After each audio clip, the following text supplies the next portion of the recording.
कल हमें blockbuster action देखने को मिला है। जी हाँ दोस्तों, लिवरपूल वर्सेस मैनचेस्टर सिटी एक बहुत ही ताबड़तोड़ गेम था। साथ ही साथ हमें रियल मैड्रिड को देखने को मिला कि भाई फाइनली इन्होंने कोई भी एक टीम को पेला, कोई भी ला लीगा की टीम को पेला। बिकॉज भाई पिछले 6-7 गेम से मैड्रिड जेन्युइनली बहुत कंसर्निंग लग रही थी।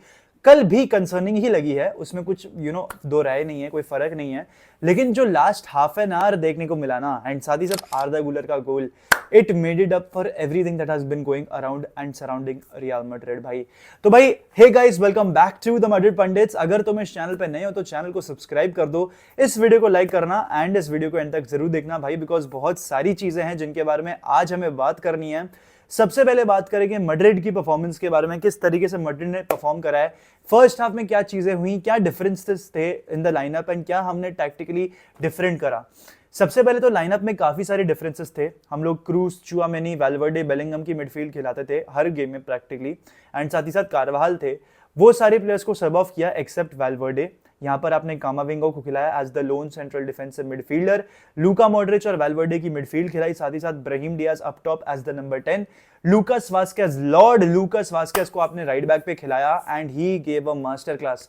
भाई ये जो आपने जो टैक्टिकली चीजें डिफरेंट करी ना, that allows Real Madrid to hold the ball more. अगर आप देखो, जब भी हम कामाविंगा और मॉड्रिच को साथ में खिलाते हैं ना, मैड्रिड बॉल ज्यादा रिटेन करती है और मैड्रिड ज्यादा बॉल डिक्टेट और डिस्ट्रीब्यूट करती है। टेम्पो भले ही स्लो था गेम का, पूरे पूरे 90 मिनट्स गेम का टेम्पो काफी स्लो था इनफैक्ट, पर तो भी अगर आपने नोटिस किया हो, कामाविंगा और मॉड्रिच जब होते हैं ना पिच पे, मैड्रिड पोजीशन ज्यादा रखती है। एंड कल के गेम ने हमने लिटरली पोजीशन ज्यादा रखा, हमने बॉल के साथ डोमिनेट करा है ऑन द पिच। गोल्स जो थे फर्स्ट हाफ में एक ही आया, ऑफ कोर्स विनिसियस जूनियर का था, एंड मतलब डिफ्लेक्ट मोरलेस तो एक क्या बोल सकते हैं, एक कॉर्नर सेट पीस से गोल आया है एक तरीके का। दो goals in fact corner set piece आए हैं, दो ओन गोल्स भी आए हैं। तो मतलब it was a funny performance to be honest, because जिस तरीके की स्कोर लाइन मैड्रिड ने कल दिखाई है ना, उस तरीके का परफॉर्मेंस रियल मैड्रिड का नहीं था। ऑफ कोर्स मतलब अच्छा खेला इन द लास्ट 20-30 मिनट्स, लेकिन उसके अलावा मैड्रिड की ओवरऑल परफॉर्मेंस के ऊपर मैं बात करूं तो वो उतनी अच्छी नहीं थी। ये जो सेल्टा विगो के सामने परफॉर्मेंस था ना, यही स्कोर लाइन होनी चाहिए थी, प्रोबेबली इससे ज्यादा, लेकिन यही स्कोर लाइन होनी चाहिए थी। 1-0 2-0 ना आपको एक बड़ी पिक्चर नहीं दिखा पाता।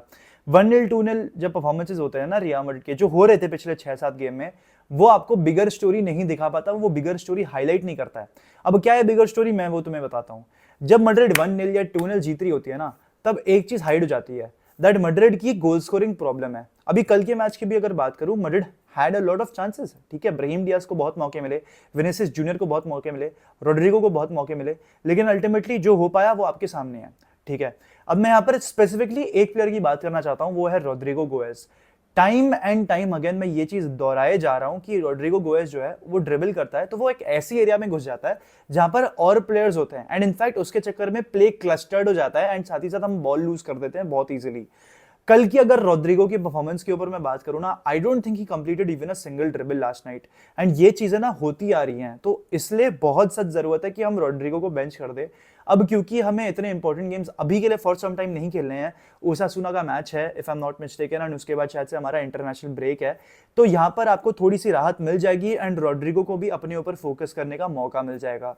तो ओसासुना वाले मैच में आप इजिली होसेलू को खिला सकते हो, बिकॉज आपने देखा कल के मैच में जैसे ही होसेलू को इंट्रोड्यूस किया गया ऑन द पिच, चीजें हमारे लिए थोड़ी सी बेहतरीन लग रही थी, हम ज्यादा डायरेक्ट लग रहे थे, एंड इनफैक्ट होसेलू के आने के बाद से ही मैड्रिड ने गोल्स मारे हैं मेजरली। तो इसलिए मैं कहूंगा कि आप विनिशियस और होसेलू को अब तक खिलाओ। विनिशियस अपनी वाइडर एरिया से बॉल कैरी करेगा, उसके लिए क्रॉस डालेगा होसेलू के लिए, एंड होसेलू उसको कन्वर्ट कर सकता है इजीली। भाई ये बहुत इजी चीजें हैं। आप विनिशियस, होसेलू और ब्राहिम को खिलाओ as the players playing front three. ये एक तरीके से पोजिशनल अवेयरनेस और पोजिशनल डिक्टेटिंग, वो चीजें बहुत अलग कर सकते हैं। अब मैं तुम्हें एक्सप्लेन करता हूं कैसे। ऑफ कोर्स हम एक 4-4-2 डायमंड में लाइनअप करते हैं, लेकिन अगर आप देखो मैड्रिड ना इस चीज में थोड़ी सी वर्सेटैलिटी भी अपना सकती है। ब्राहिम डियाज अगर सेंट्रल खेल रहे हैं ना, तो वो राइट हैंड साइड पे टक कर सकते हैं, होसेलू अपना सेंटर फॉरवर्ड वाला रोल निभा सकता है, और विनिशियस अपनी लेफ्ट हैंड साइड में जो विंग एरिया जो उसको बहुत पसंद आती है, वो वहां पर भी ऑक्यूपाई कर सकता है। ये चीज मैं ओसासुना में होते हुए कहीं ना कहीं देख भी रहा हूं, बिकॉज एंचेलोटी ने भी ये नोटिस करा होगा। जैसे ही होसेलू को इंट्रोड्यूस किया, Madrid had more the ball in the attacking third, Madrid had more of the ball in opposition penalty area, ठीक है। ये होसेलू के आने से मैंने खुद ने नोटिस करा, एंड आई थिंक तुमने भी नोटिस किया ही होगा। तो अभी के लिए आई फील उन प्लेयर्स को मौके देने चाहिए जो फॉर्म में है, उन प्लेयर्स को मौके देने चाहिए जो डिजर्व भी करते हैं। एंड ब्राहीम, होसेलू, फ्रान गार्सिया, ये प्लेयर्स मौके डिजर्व करते हैं। अगर बाकी टीम की अगर मैं यहाँ पर बात करूँ ना दोस्तों, तो I think Rudiger was the man of the match for me. 2 goals में कंट्रीब्यूट करा, बहुत इंपॉर्टेंट ब्लॉक्स करी हैं। And Rudiger definitely is a contender for one of the best players for Real Madrid this season. ठीक है, उसी के साथ साथ Nacho was a bit sloppy, but ठीक है, उसकी भी ओकेश परफॉर्मेंस थी। फर्लैंड मेंडी से ऑफेंसिवली मैं कुछ एक्सपेक्ट करता नहीं, तो मतलब he is literally a waste of space going into the attacking third. लेकिन defensively I think Ferland Mendy ने काफी अच्छे टैकल्स करे। लॉर्ड लूकस भाई, लॉर्ड लूकस की काफी अच्छी परफॉर्मेंस थी। स्टेप ओवर्स कर रहा था बंदा, क्रॉसेस डाल रहा था बंदा, इंपॉर्टेंट पासेस प्ले कर रहा था बंदा, एंड डिफेंसिवली भी काफी एक्टिव था भाई। तो लूकस वास्केस की परफॉर्मेंस से तो मैं काफी इंप्रेस्ड हूं। Sign the contract Lucas Vazquez, give him an extension right now भाई, बंदा बहुत अच्छा खेल रहा है। आंद्रे लूनन के लिए तो I have no words whatsoever, he is a चुम्मेश्वर ऑफ अ गोलकीपर। बहुत ही प्यारी सेव्स करी है आंद्रे लूनन ने, एंड दिन भर दिन मैं देखते आ रहा हूं आंद्रे लूनन की बॉल डिस्ट्रीब्यूशन भी काफी इंप्रूव हो रही है। साथ ही साथ मिडफील्ड की अगर यहां बात करूं तो भाई फेदे वैल्वर्दे बहुत टफ प्लेयर भाई, मतलब लिटरली मेरे को ये करना पड़ जाएगा फेदे वैल्वर्दे के लिए। फेदे वैल्वर्दे वाज सो गुड भाई, Fede Valverde literally was running all over the pitch. आपने जैसे देखा होगा डिफेंसिव टू ऑफेंसिव ट्रांजिशन में फेदे वैल्वर्दे सबसे इंपॉर्टेंट प्लेयर था रियल मैड्रिड के लिए। एंड कल के मैच में भी मैड्रिड के लिए वो ही गेम चला रहा था, गेम बना रहा था भाई। तो I have no words, Valverde is an amazing player and I am genuinely glad that he plays for Real Madrid.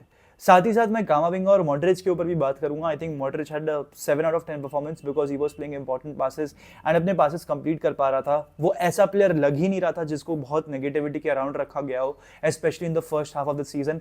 साथ ही साथ Camavinga was also he had a great game, genuinely great game भाई। And मैं तुम्हें बताता हूं, जब भी Camavinga as a lone central defensive midfielder खेलता है ना, बहुत प्यारा लगता है। ठीक है, ऐसा लगता है कि भाई गेम उसके हाथ में, वो स्ट्रिंग्स कंट्रोल करता है गेम की, ऐसा लगता है। बिकॉज उसकी टैकल्स, उसकी इंटरसेप्शंस, द फैक्ट कि वो हर एक डुअल जीत जाता है बहुत comfortably, it makes him such a great player and such a unique player भाई। तो I am genuinely very impressed. Brahim Diaz चलो ठीक है, मतलब पिछले परफॉर्मेंसेस के कंपैरिजन में थोड़ा सा कम, इतना अच्छा नहीं था। ड्रिबल्स थोड़ी बहुत निकाली ब्राहीम दियाज ने, 4-5 एक सीक्वेंस में तो उसने 4 सेल्टे वीगो के प्लेयर्स को ड्रिबल पास भी करा, तो that was a great thing. But apart from that भाई Vinicius was also 6 out of 10, 7 out of 10 performance. Ball काफी लूज करी है विनिशियस ने, लेकिन जब इंपॉर्टेंट मोमेंट्स आए तब विनिशियस ने स्कोर करा। एंड दैट इज इट भाई, you want your important players to turn up, you want your important players to score. चाहे वैसे मोमेंट्स वो प्रोड्यूस ना कर सके वीक इन वीक आउट, लेकिन उनको वो मोमेंट्स देने पड़ेंगे जब टीम को जरूरत होती है। एंड विनिसियस जूनियर वो ही आपको करके दिखाता है। Coming back to Rodrigo Goes, bhai, he has to be benched. I don't care, he has to be benched, bhai. Rodrigo Goes should not be starting against Osasuna, and international break के बाद भी he doesn't deserve to start. Start Joselu. Brahim Diaz as a right forward नहीं खेल सकता because he's not a focal point kind of a player. Joselu और Vinicius फिर भी थोड़े से focal point वाले player हैं, वो उन positions पे arrive करते हैं जहाँ पर आप अपने final passes play कर सकते हो। ब्राहीम डियाज वैसा नहीं करता, तो इसलिए ब्राहीम डियाज को हम नहीं खिला सकते। लेकिन दोस्तों ये बातचीत थी मैड्रिड वर्सेस सेल्टा वीगो के बारे में, जो भी मैंने एनालिसिस करी है वो ये थी। अब बात करते हैं सिटी एंड लिवरपूल के मैच के बारे में। तो भाई what a lovely weekend action हमें देखने को मिला है। मतलब एज अ न्यूट्रल फैन ना पूरे के पूरे पैसे वसूलते हैं। बस ये बातचीत रह गई कि कहीं ना कहीं आपको थोड़े से और गोल्स देखने को मिल जाते, कोई विनर हो जाता इस मैच का, तो भाई बहुत मजा आ जाता। मैं कहीं ना कहीं लिवरपूल को बैक कर रहा था इस मैच में, बिकॉज यार योर्गन क्लॉप का लास्ट सीजन है। I think he deserves to win another Premier League title. एक प्रीमियर लीग टाइटल के साथ तो वो लिवरपूल को नहीं छोड़ सकते भाई, he has to win one more. अब स्थिति प्रीमियर लीग में ये बन रही है कि आर्सेनल है फर्स्ट, सिटी है सेकंड और लिवरपूल है थर्ड। अब भाई इंटरेस्टिंग यहाँ पर एक और चीज है, आई थिंक तुमने नोटिस नहीं करी होगी। मैं प्रीमियर लीग की मैच वीक्स देख रहा था वीक बाय वीक के। मैंने स्पर्स की मैच वीक्स देखी, match day 34, match day 35, match day 36। They are going to be playing the top 3 भाई। स्पर्स के शायद से स्पर्स ही डिसाइड करेगी प्रीमियर लीग टाइटल को, because Liverpool, City and Arsenal will be playing Spurs consecutively in all these weekdays भाई। तो बहुत इंटरेस्टिंग होने वाली है। प्रोबेबली टॉटनहम हॉटस्पर डिसाइड करने वाली है कौन जीतेगा इस साल का प्रीमियर लीग भाई। एंड आई पर्सनली वांट कि सिटी ना जीते, आर्सेनल या लिवरपूल जीत जाए भाई। I want to see a different champion in the Premier League, because come on यार, कोई स्टोरी एक्साइटिंग होनी चाहिए ना। ये पेप गार्डियोला की डोमिनेंस देख के मैं तो थक गया। लेकिन coming back to the match भाई, मैच बहुत ही इंटरेस्टिंग था। अगर मुझे 2-3 प्लेयर्स का मेंशन करना हो from Liverpool, Virgil van Dijk had a solid of a performance. जिस तरीके से उसने कंटेन करा, जिस तरीके से उसने ये यंग इनएक्सपीरियंस बैकलाइन को संभाला है, संवारा है, वो बहुत ही काबिल तारीफ था। Virgil van Dijk was literally instructing all the players, चाहे आप बात कर लो निमेंसा की, आप बात कर लो कॉनर ब्रैडली की, आप बात कर लो जो गोमेज की जो कि शायद से कभी भी लेफ्ट बैक नहीं खेला होगा, साथ ही साथ आप बात कर लो केलेहर की जो कि एज अ गोलकीपर उसने इतने इंपॉर्टेंट मैचेस अपने करियर में नहीं देखे होंगे।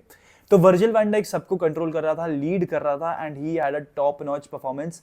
साथ ही साथ मुझे मिडफील्ड में एक प्लेयर की बात करनी पड़ेगी, वो है वाइतारो एंडो।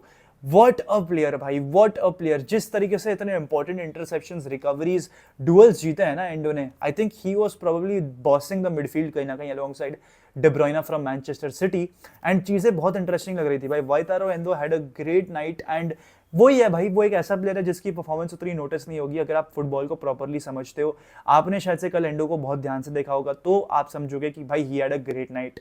साथ ही साथ ना मैं तुम्हें थोड़ी सी और चीजें बताता हूँ। तो जब हमने लाइनअप देखा हमें लग रहा था कि बर्नार्डो सिल्वा शायद से वाइडर एरिया पे ऑपरेट करेंगे एंड शायद से आपको केविन डे ब्रुयन और बर्नार्डो सिल्वा सेंट्रली ऑक्यूपाई करते हुए देखेंगे and with Erling Haaland up top. लेकिन वैसा हुआ नहीं। पेप गार्डियोला ने ना यहाँ पर अपनी रंजिश खेली, अपनी गेम्स खेले, अपनी चेस खेली। पेप गार्डियोला ने लेफ्ट विंग पे खिला दिया, लेफ्ट हैंड मिडफील्ड पे खिला दिया हुलियन अल्वारेस को, बर्नार्डो सिल्वा को खिला दिया आपने सेंट्रली। ये सारी चीजें करी। आप एक्सपेक्ट कर रहे थे हुलियन अल्वारेस को सेंट्रल खेलना alongside De Bruyne with Bernardo Silva playing wide, because Bernardo Silva एक वर्सेटाइल प्लेयर है, वाइडर एरिया में ज्यादा अच्छे से ऑक्यूपाई करके ऑपरेट करता है। लेकिन इस गेम में आपने हुलियन अल्वारेस को देखा तो ये एक शॉकर था फॉर यॉर्गन क्लॉप। पर जिस तरीके से इतना हाई इंटेंसिटी प्यारा मैच हमें देखने को मिला है ना भाई, इट वाज ग्रेट। सिटी की sequencing inside the box was amazing. I think जो उन्होंने 4 मैन बॉक्स स्ट्रक्चर पिछले साल करा था उन्होंने उसको ट्वीक कर दिया है प्रॉपरली।